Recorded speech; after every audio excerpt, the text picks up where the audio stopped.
We have been here before, losing members of the OSU family so tragically.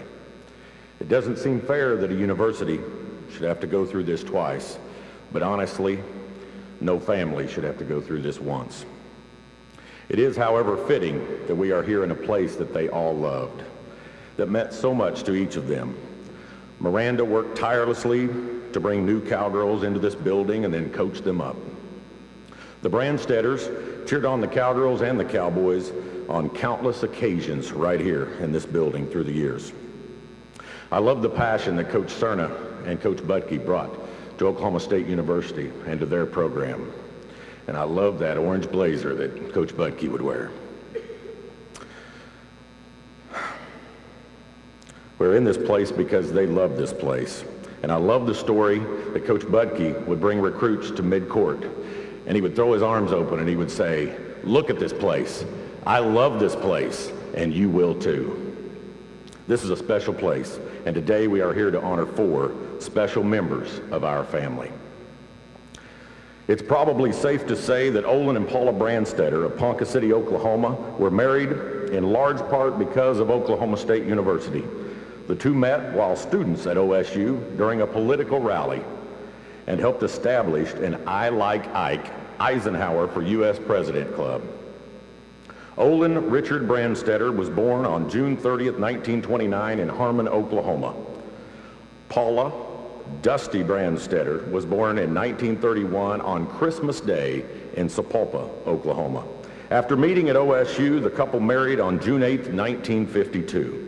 Both Olin and Paula were active in their community and church, volunteering with weekly jail ministries and with the Gideon Auxiliary. Olin served as a state senator in the Oklahoma State Senate from 1986 to 1990. The couple owned and operated several companies and businesses during their professional years and founded and owned Brand Oil of Ponca City. Longtime supporters of their beloved university, the Brandstetters were lifetime members of the OSU Alumni Association, established an annual aviation scholarship at OSU, funded a business school scholarship, and were very supportive followers and fans of the OSU Cowgirl basketball team. While students at OSU, Olin was a member of the Farmhouse fraternity and Paula was a member of Kappa Kappa Gamma. And at one time, Paula served as secretary to the president of OSU.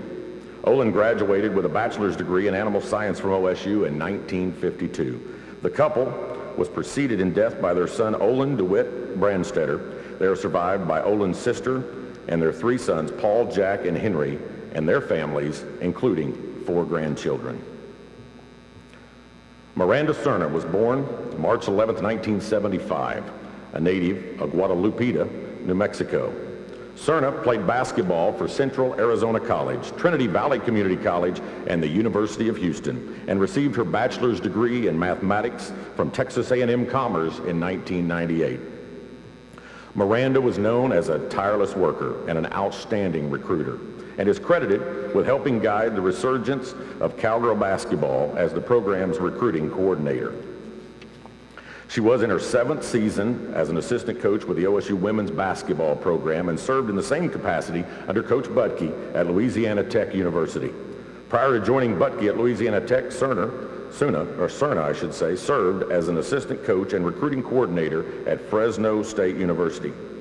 While there, FSU posted 20 wins during the 02-03 season and earned a berth in the Women's National Invitational Tournament. In 1997, after completing her playing career, Cerna returned to Trinity Valley Community College to coach under Butke, winning the NJCAA National Championship in 1999. During her first season as the Cowgirls recruiting coordinator, Cerna helped assemble a nationally ranked recruiting class that served as the foundation for the Cowgirls' rise in women's college basketball. Cerna is survived by her mother, Nettie Herrera, and her sister Cassandra, 2 nephews, a niece, and her father, John Cerna. Kurt John Butke was born to Margie and John Butke on June 3, 1961 in Salina, Kansas. Butke was in his 7th season as a Cowgirl coach with an all-time record at OSU of 112 wins and 83 losses. His team was 1-0 this season after a convincing season-opening victory over Rice University, and you girls looked great that night. Under his direction, OSU made postseason appearances in each of the past 5 seasons, including 3 trips to the NCAA tournament. In 2009, 2010, the Cowgirls won 24 games, including a school record 6 victories against top 25 teams, achieved a national top 10 ranking for the first time ever, and reached the second round of the NCAA tournament. That was 0-16 to Sweet 16 in just 2 short years. Butke transformed a program that endured that winless conference season in 05-06 into a league contender and again a Sweet 16 participant just 2 years later. Coach Butke was well respected and well loved across the women's college basketball world. Opposing coaches knew they were in for a spirited fight when they played the Cowgirls, and there's no doubt about that. Before coming to OSU in 2005, Butke was head coach for 12 seasons at Allen County Community College in Kansas, Trinity Valley Community College in Texas, and Louisiana Tech. His career record as head coach is 465 wins to only 130 losses. Butke started coaching in 1984 as a graduate assistant at Washburn University before taking an assistant coaching position at Friends University. He earned all conference honors as a player at Barton County, Kansas Junior College in 1981. Butke is survived by his wife, Shelley, their 3 children, Sarah, Alex, and Brett, his parents, 3 sisters, and numerous nieces and nephews. He is also survived by his extended family, as is Miranda, the Cowgirl basketball coaches and staff, plus current and former players from OSU and elsewhere. Many are in attendance here today. With those of you who coached with Coach Butke or Coach Cerna or played for either of these 2 great coaches, please stand at this time. Thank you for being here.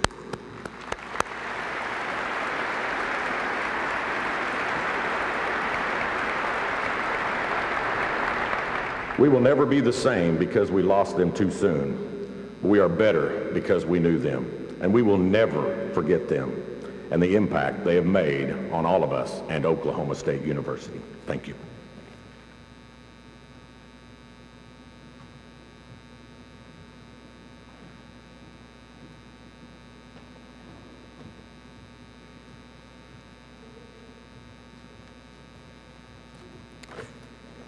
My name is Mike Holder. I'm the Director of Athletics here at Oklahoma State University. Prior to that, I served as golf coach for 32 years at OSU, and it's from a coaching perspective, and I'm going to talk about Miranda and Kurt today. Before I do that, I would like to thank all of our friends that are here today with us. They say you find out who your true friends are when times are tough, so thanks to everybody for being here. Thanks to all of our brothers and sisters from around the Big 12 Conference and athletics in general around the United States. Thanks in particular to our sister institution, the University of Oklahoma, my contemporary Joe Castiglione and Sherry Cole, the women's basketball coach at OU. We mean a lot to one another. We compete fiercely against one another, but it's good to know that when times are tough, we're here together. It's an honor and a privilege to be able to speak about Kurt and Miranda today. November 22nd, 1963, I was a freshman in Ardmore, Oklahoma. We had an assembly, and a little bit smaller arena than this. I'll never forget it. And we learned about the assassination of our president, John Fitzgerald Kennedy. And there was a quote on the wall of the gymnasium that I'd seen, but I'd really never thought that much about it until that day. The quote was from Grantland Rice. I'm going to paraphrase a little bit, but it says, when the one great scorer comes to write about your name, he writes not about whether you won or lost, but how you play the game. It's going to be easy to talk about Miranda and Kurt in that perspective today. This morning I was at the basketball practice watching the men, and Joseph Pierre was there. Joseph is a freshman at OSU, and his father is one of our basketball coaches. And Joseph looked at me and he said, "Coach, what are you going to talk about today when you speak about Coach Butke and Miranda?" And I said, "Well, Joseph, I don't know. What do you think I should say?" And he thought a minute and he said, I think you should say that Kurt Budke was the finest family man that I've ever met. And he thought a minute, and he said, you could also say that he was a man of God. After meeting Miranda and knowing her for these 6 years, 7 years, and meeting her family last night, I feel confident in saying exactly the same thing about her. You know, in coaching, there's a lot of things that you try to do. You want to teach your athletes about sportsmanship. You want to teach them about teamwork. You want to play by the rules. You want to teach them about discipline. But in my opinion, the most important qualities you can bring to the table as a coach is, one, be unselfish, be humble, and a lot of that is never forget where you came from. You got to remember your roots. But above all, it's about love. You've got to love God, you love your family, you got to love the game that you're coaching, you got to love your job, because really coaching is not a job. You should love the institution you work for, and you should love your players. And I can testify that for those two individuals, they get A+ on every one of those. The emotion that I saw on Saturday when I had the privilege of addressing the girls on that team, and the feeling that I got in that locker room, that's what a coach wants to know when they're gone, that their players felt like that about them. You know, coaching is all about the players, and you know, the players come here with dreams, and a coach is supposed to make those dreams come true. And Kirk and Miranda, they came to OSU with dreams of championships, dreams of championship banners, dreams of a better life for every one of those young women that they brought here. And today, although they're gone, I can tell you with great joy that the dream's still alive. There's a lot left to be done. They didn't accomplish everything that they wanted, but it's still right there in front of us. And I've had a lot of people call me in the last 3 days and ask what they could do. Lots of people. And in reflecting about that, I've come to the conclusion that there's several things that all of us can do. If you really cared about them and cared about their dreams and the dreams of this institution as it relates to athletes and women's basketball, all of us, we could show up at the games, we can wear our orange, we can make some noise, and we can support the players and the team. Because ultimately, what your legacy, you want your legacy to be as a coach, that you made it better when you left than when you got there, and you started something that made a difference going forward. And I think that we have a chance to do something pretty special here with women's basketball at Oklahoma State University, and we're very lucky to have a gentleman to lead the program. Why don't you come up here, Coach? That if Kurt had been here today and known that this was his last day, and someone had asked him who he wanted to take his place, there's no doubt in my mind that it would have been Jim Littell. So it's my pleasure to introduce Jim and let him say a few words about Kurt and Miranda.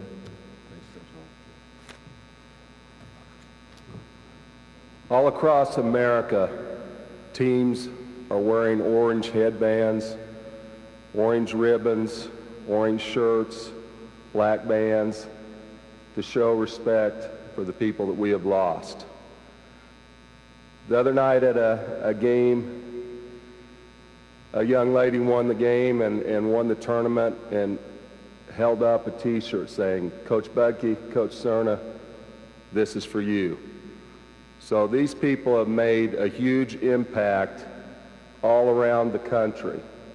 And today, we have a chance to celebrate the lives of these very four special people. Olin and Paula Brandstetter were proud OSU alums and loyal Cowgirl fans. They would be behind the scorer's table and loved watching Cowgirl basketball. Soon after Olin would come to the game, he'd break out the M&Ms and start an M&M game that if you guess which one it is, I'll give you one after that. Everybody in the section knew him, and they knew that he loved the Cowgirls. You've already heard that Miranda Cerna was the Cowgirl recruiting coordinator for 7 years and assisted Coach Budke for more than a decade. Miranda had a passion for life and loved people. I'd go to lunch with her, and it'd take us 20 minutes to get out of the building because she was going to stop and hug everybody and greet everybody on the way. She made everyone feel special. Miranda was definitely a hugger. And when you got through visiting with her, everybody started smiling, and you just felt a little better about yourself. Miranda was a tireless recruiter. A lot of evenings she'd be up here till 1 or 2 o'clock in the morning working on mail-outs and getting things ready. I don't know of anybody that could have been more loyal to Coach Budke and the Cowgirls than Miranda Cerna. When she went out in July, she was the first coach in the gym to watch players warm up at 8 in the morning. She was the last coach to leave the gym at 11 o'clock. You know, when we've had players in on visits, they always commented, you know, one thing that really separated her was it was an 11 o'clock game and everybody else had gone home, and she was the only one sitting on the front row in her orange.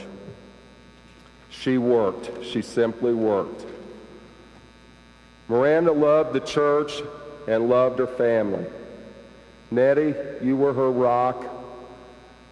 You were not only her mother, but you were her best friend. She loved you and Cassandra very much. Her pride and joy were the nieces and nephews, and she loved bringing them in the summers to Stillwater to go to cowboy and cowgirl basketball camps. Miranda Cerna is one of the most loyal and genuine people I've ever come across. When you look at the Cowgirl Handbook and you go to page 1, it reads God, family, education, and basketball. And that's how Coach Budke lived his life and raised his family. Coach was very strong in his faith and beliefs. He especially loved spending time with Father Ken. When it came to education, it went a lot deeper than textbooks and term papers. Coach taught respect, and Coach taught life lessons. Coach added stability and trust to a lot of kids that didn't have a solid life. Coach Budke simply changed lives and was a father figure to his players. When it comes to basketball, one word stands out, and it's competitor. Everybody talks about how nice the guy is, no doubt. But the guy was a competitor. We were playing at OU on a televised game one Sunday, and Andrea Riley drove right, was headed to the basket. Danielle Robinson jumps in front of her, and a charge was called. And Sherry, I know you're here. It was a horrible call. But Coach jumps about 4 feet up in the air, comes down, and he's gone to the official. And I yell at him, Coach, because we both knew there was no time to get a technical. The game was close at that point. So now he pivots, and he's headed straight for me on a dead run. And I'm thinking, this isn't good. Coach is a big man. Coach is a big man. So he comes at me, and before I know it, he gives me a forearm shiver in the chest. I'm doubled over. He gets to Bruce and slaps him upside the head, and I look over, and Bruce's glasses are set like this. So don't be mistaken, Coach Budke was a great competitor. You know, another story on Coach, we played Texas A&M, and I know that Gary and his fine staff are here today. We played Texas A&M, and the pressure that they put on you is unbelievable, and all the coaches in the Big 12 will attest to that.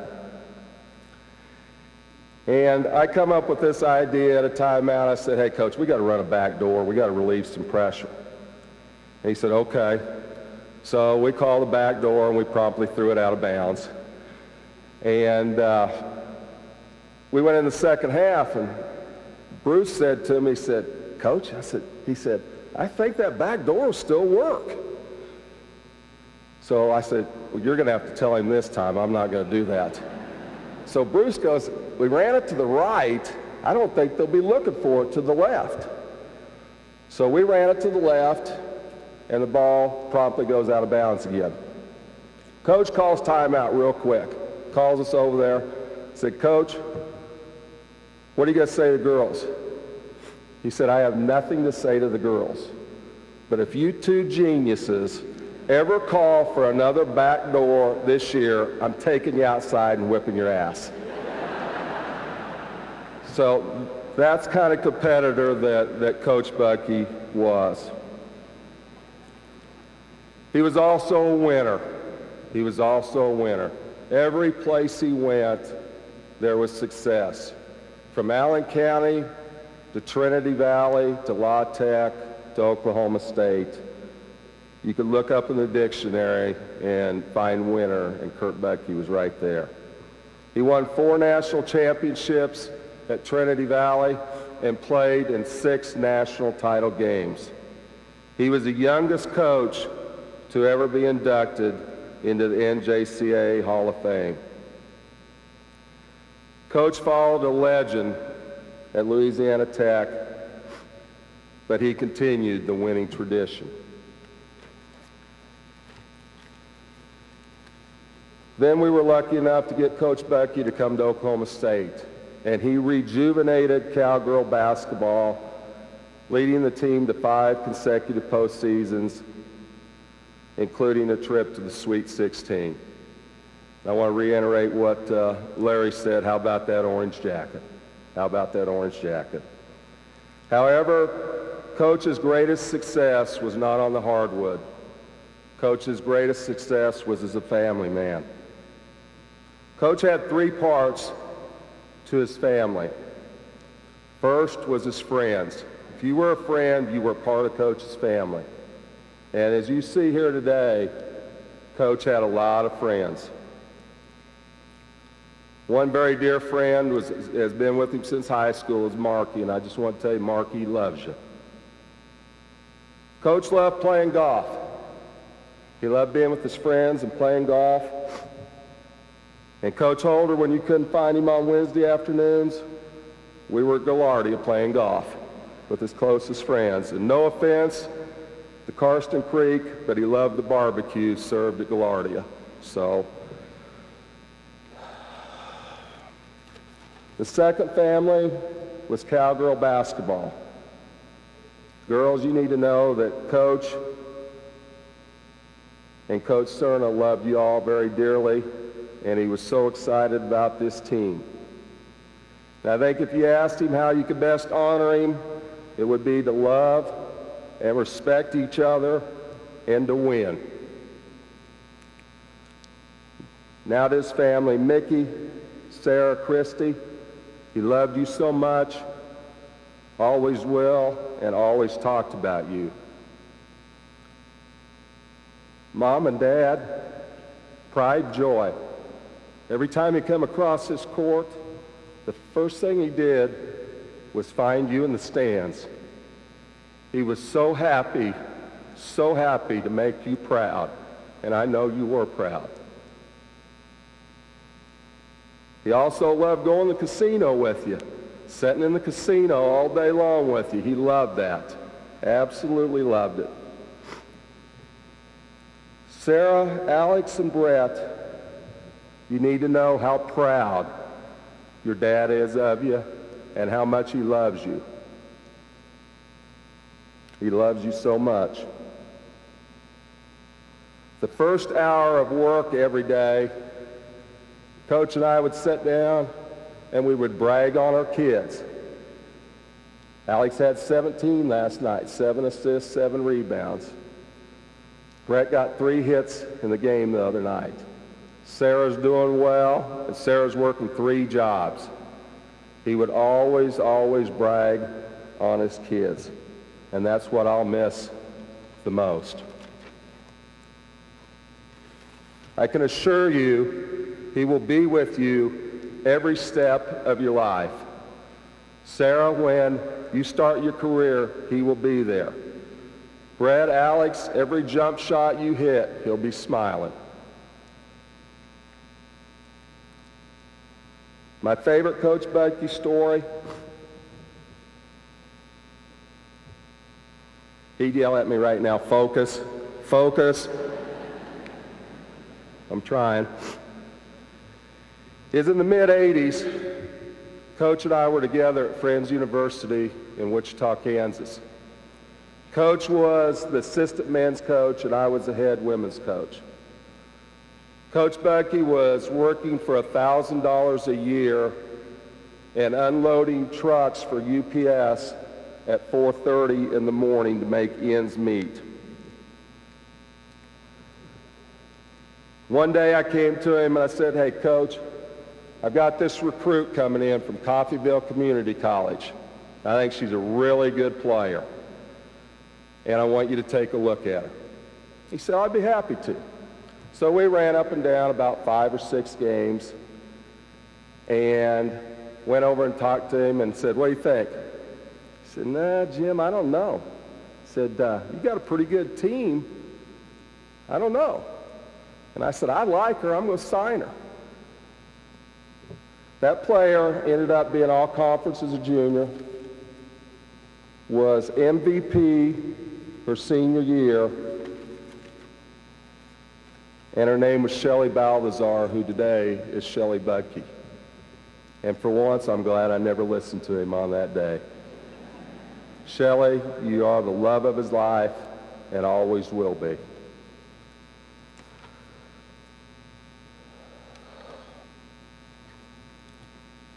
I got an email, a poem that I'd like to read to you that I think is very appropriate.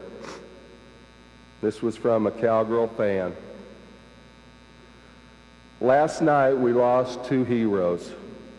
They were taken from our grasp. As the memories play back like a film, we will try to make them last. This tragedy is horrible. We've suffered a great loss. 2 coaches dedicated to their job paid the ultimate cost. We'll miss them on the sideline, coaching the ladies we love, but now as God takes them home, they'll coach from up above. 2 lives were taken too soon. One university was torn apart, but Stillwater will reunite together and keep their memories alive at heart. God had to take you home, so he put your 2 young lives at rest. He needed you on his team because God only recruits the best. Please guide us in our life as you know, now watch them from up above. Know your legacy will be remembered, and you are dearly loved. You know, at this time, I'd like to do something, I think this reflects Coach Budke's personality. Instead of a moment of silence, I'd like everybody to stand up and clap and show this group how much we appreciated them for what they did for Cowgirl basketball.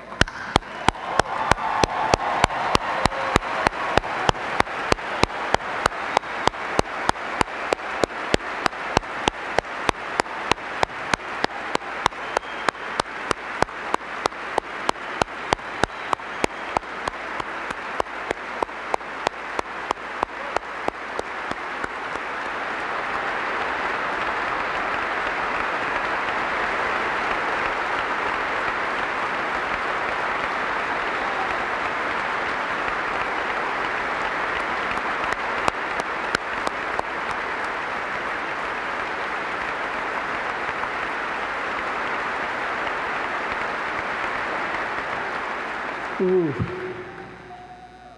Thank you so much. Thank you so much. At this time, I'd like to introduce a former player. She was the life and soul of our team for 4 years. Coach loved her because of what type of competitor she was. We've got some Taylor Hardiman and Allie, Shantae, Megan Byford, some former Cowgirls. And I guarantee you, Coach loved these kids, loved their toughness and the way they represented the orange. Thank you so much. I loved them very much.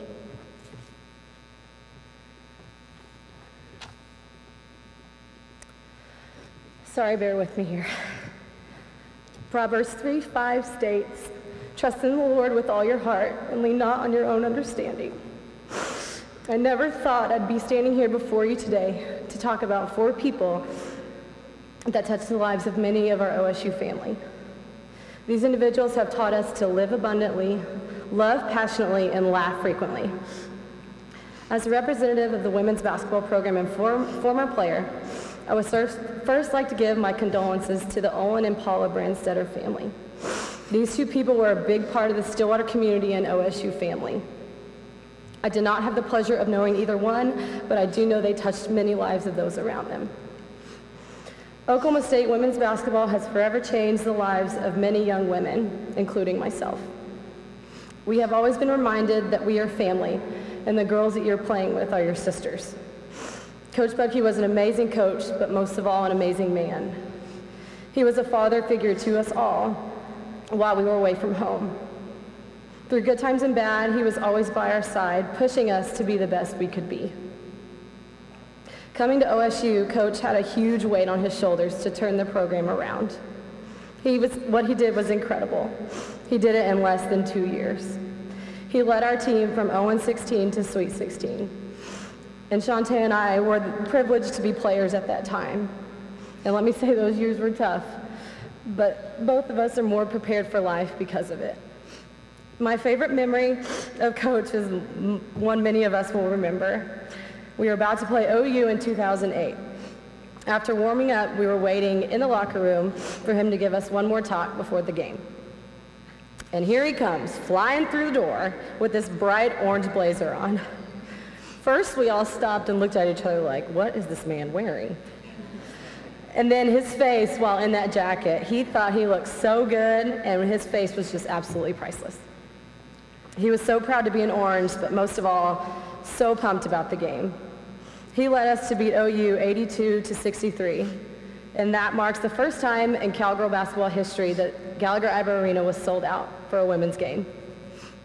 That was a dream of mine and Shantae's and every Cowgirl here, and he allowed us to live this. I've never seen a woman with so much energy when it came to coaching. Her passion for basketball was contagious and made many of us want to work harder than we were at the time. She always took time out of her day to encourage us in whatever obstacles came our way. With a smile on her face, she made sure we were doing what we were supposed to and pushing us to give our best. Most of all, she was a big sister. She listened, she counseled, made suggestions, and encouraged us along the way of our journey of life. She cared for others much more than she cared for herself. My favorite memory of Coach Cerna was when we got to New Orleans for the Sweet 16 and we were about to watch film. Like normal, we're sitting there waiting for the opposing team to play on the screen. And all of a sudden, a video comes on that she had put together with clips from Remember the Titans, Gladiator, and Little Giants. She was so excited about this video, and it ended up being scratchy. And I have never seen a woman flip out so much about this video not working. So after she figured out the video wasn't going to work, she started acting out what was in the video. And let me tell you, we were all standing there looking at each other like, is she really doing this right now? We all are forever grateful to have been a part of the OSU basketball family. These 2 individuals gave many young ladies the opportunity to fulfill their dream to become college basketball players. The experiences and memories that we have of Cowgirls we will forever cherish. We love Coach Bucky and Coach Cerna and everyone with the OSU family. And lastly, to fans, everyone out there, we are all in this together.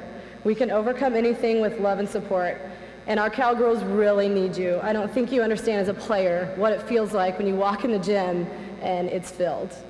Even these top sections, they're filled, you're excited about it. So if you could, just make sure to come out and support them. They deserve it. They work hard every day, countless hours that people don't understand. So if nothing else, please come support your Cowgirls. And that's it. Thank you. God bless you all.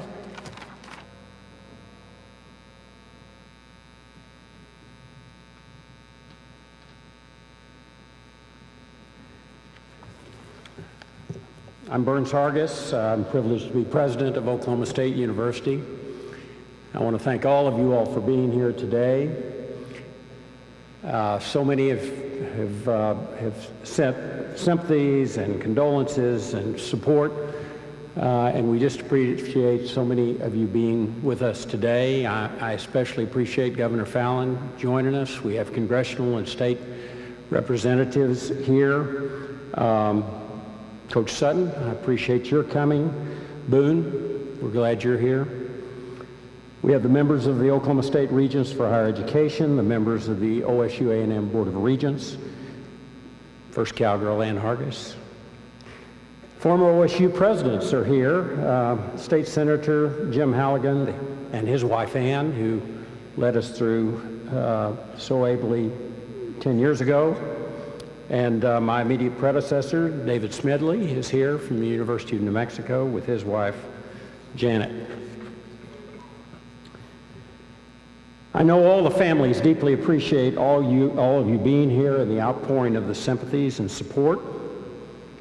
These are obviously incredibly difficult circumstances, even more so for the families. The pain seems unbearable for the immediate families, but also for the larger OSU family. All four of the people we lost were vital and contributing members to those families. Paul and Olin Brandstetter and all their children were not only graduates of OSU, but longtime supporters of our programs.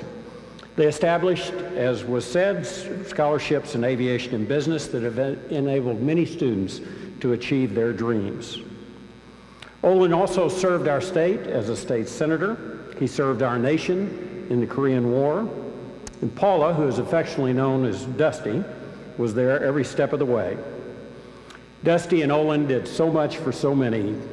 They routinely flew cancer patients to treatment.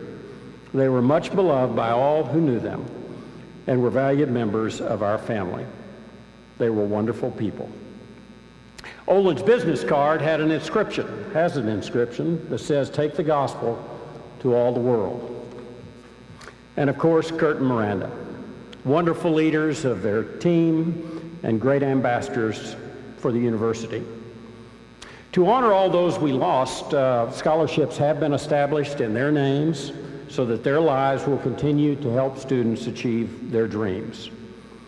I'd like to focus, though, on how these people live their lives and what we can learn from them. First of all four spent their lives doing what they love to do. Nothing could be better. For the Brandstetters, it was aviation. Both were accomplished pilots. They even flew to the North Pole for a world's record. For Kurt and Miranda, it was coaching basketball, and what coaches they were. What coaches love about coaching are not just the wins and the losses, although for Kurt and Miranda, there were plenty of those. I'm talking about what I think is the true mission of coaching. I think that mission is developing the personal qualities in their athletes that are needed to be successful in life. Things like practice, discipline, persistence, determination, and doing things the right way. No shortcuts. Summed up, they taught character. And if you do that, the W's will take care of themselves. See, coaches are lucky. They have a record. For most of us, we go through life and our wins and our losses are all mushed up such that when we're gone, nobody knows whether we won or lost. For coaches, they have a record. But I submit that the record is not just the wins and losses. It's the people they influenced and taught. The productive lives of their players are more important than the wins. The best coaches and the best teachers that I've had were not that just because they knew their discipline the best. Many know their disciplines well. Those we all cherish are the ones that taught us to believe in ourselves. They taught us what we needed to do when they weren't there to tell us. And that's what universities should do. As our provost often reminds us, we should, at our core, be about developing ethical leaders that will make a positive, meaningful, and enduring difference in their communities. That's what coaches must do. That's what our faculty must do. That's what we all must do. And it's always been so. Pericles said in the 3rd century BC, "What you leave behind is not what is engraved in stone monuments, but what is woven in the lives of others." It's inevitable that comparisons are being made between this tragedy and the terrible tragedy 10 years ago. That it is so unfair that this happens to OSU again. But any time lives are ended before their time, it seems unfair. The holes in our hearts today are just as empty as those 10 years ago. Nothing ever fills them up. You never get over it. You just have to get through it. We did learn that the only way to get through this is by clinging to each other and supporting each other. After all, the greatest healing occurs when you try to heal others. May we all be able to say what Miranda had as her guiding principle, which is inscribed on your programs, and which she was the original author. Says, "When I stand before God at the end of my life, I hope I have not a single bit of talent left and could say, 'Dear Lord, I used everything you gave me, and thank you for all you entrusted in me.'" We're here in this historic arena where there have been so many triumphs and some disappointments. If you can imagine we were players now and we suffered a terrible loss, imagine what our coaches would tell us. I can imagine that Coach Butke and Coach Cerner would say something like, "This game is not over. You can win. We taught you how. If you believe in what we taught you and you believe in yourself, you can win.